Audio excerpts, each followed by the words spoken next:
کمترین سراپا تقصیر سید محمد مداحی در طریقت میر افضل علی شاه قلندر سعودی هستند و که این دوران طریقتی را، مسلک درویشی را از چندین پشت خورد از پدر و مادر و مخصوصا پدر حقیرم که یکی از بزرگان و از مشایخ خاکسار معصوم علی شاهی بودند و آبا و اجدادی این راه را پیشی کردم و خدمتگزار همه بندگان خدا و دوستان اهل بیت هستم. الله اکبر. اعوذ بالله من الشیطان الرجیم. بسم الله الرحمن الرحیم. الحمد لله رب العالمین الرحمن الرحیم مالک یوم الدین.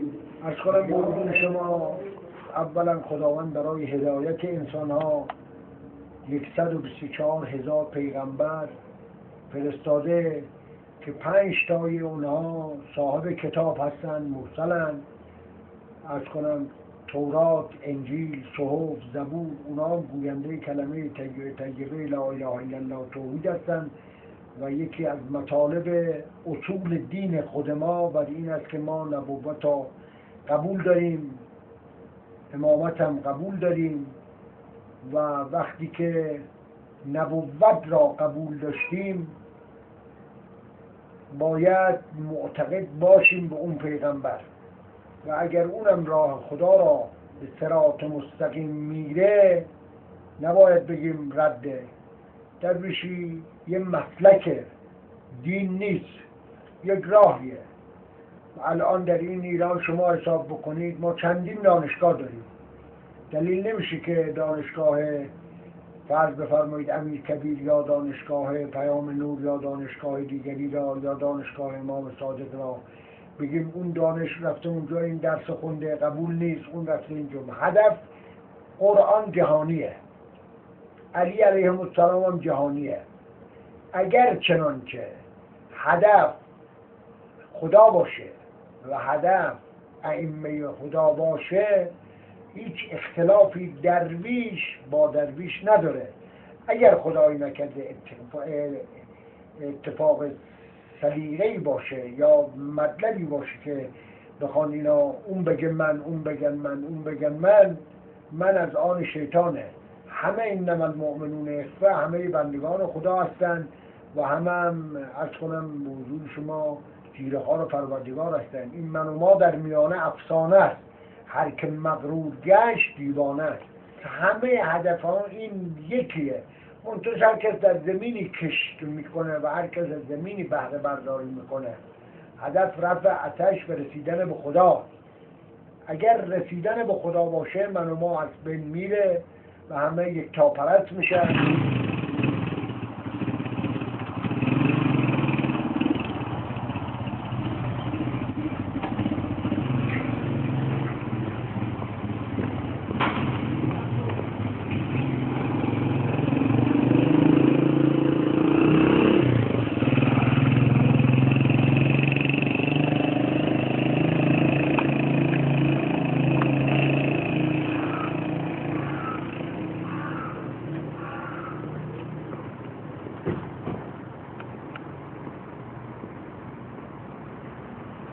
حکومت از کنم به حضور شما، حکومت فعلی که امروز ما درش هستیم با درویشی اصل مخالف نیست، با درویش نماها مخالفن.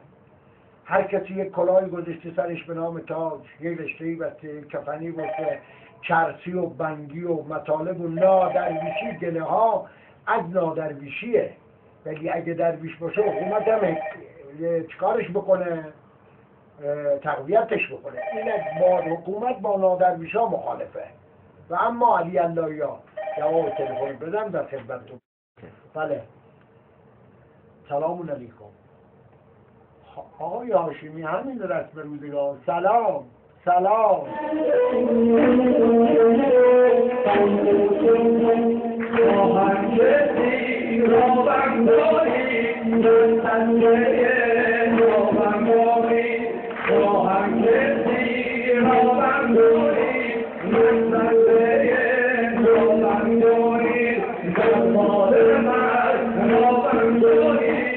علی علیه السلام، امام حسین علیه السلام برای دین خدا، برای قرآن، برای اسلام قیام کرد.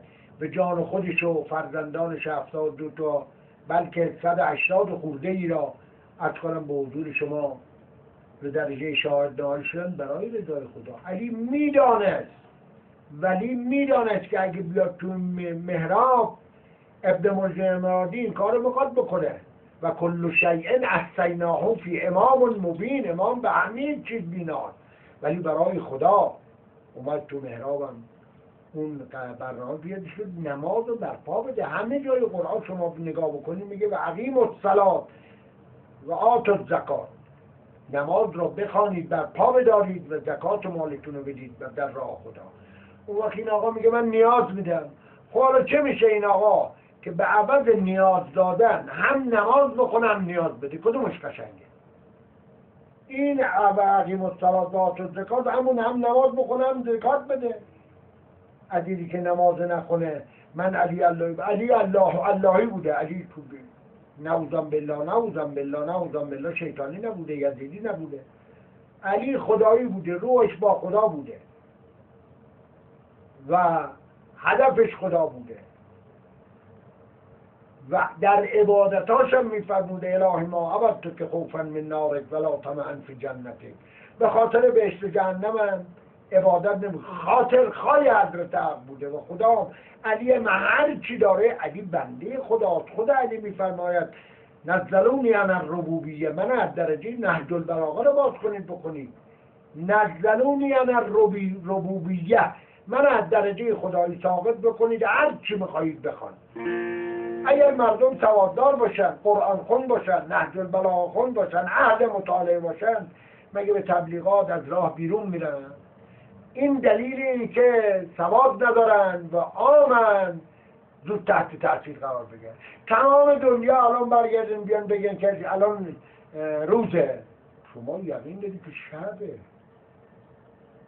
یا در روز بیان بگن به شما الان شبه، شما یقین دارید؟ ما باید در مطالعات به اون یقین برسیم که از بعضی حرفا تنش پیدا نکنیم، با یک کشمیش گرمیم یا یک مبیت سردیمون نکنه. اینا همه علت بی اطلاعی و بی سوادیه.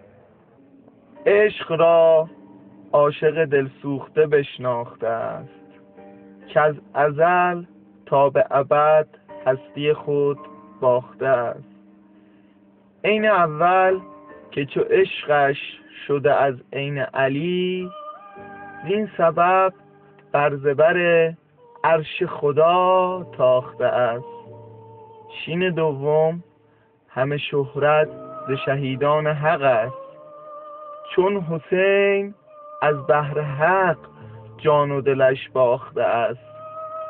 قاف سوم که در او قدرت حق بود نهان، این سه قدرت به جهان معنی عشق ساخته است. کون امکان همه قاصد ز پیام عشق است، چون علی معنی او را همه پرداخته است. واعتصموا بحبل الله جمیعا ولا تفرقوا. باید با هم برادر باشیم، چون که در همه چیز ما با هم برادریم. لا اله الا الله این یک، محمد رسول الله این دو، علی جان ولی الله این سه. ما چیزی دیگه نداریم، کتاب اونم قرآن.